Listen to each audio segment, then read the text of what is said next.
I belum habis lagi cakap dengan you ni. Kes cerai you dengan perempuan ni bila nak settle?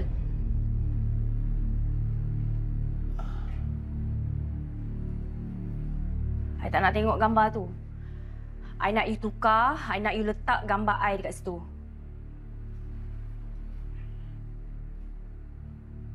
You tahu kan, isteri idaman I macam mana?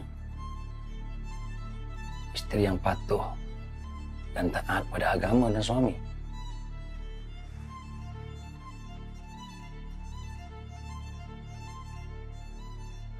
Buat apa itu kamu buat lain? Cari orang lain.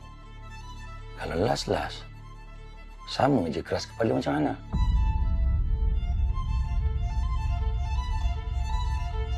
You tak sama macam Hana kan? You tak keras kepala macam dia. You seorang yang taat pada perintah bakal suami kan?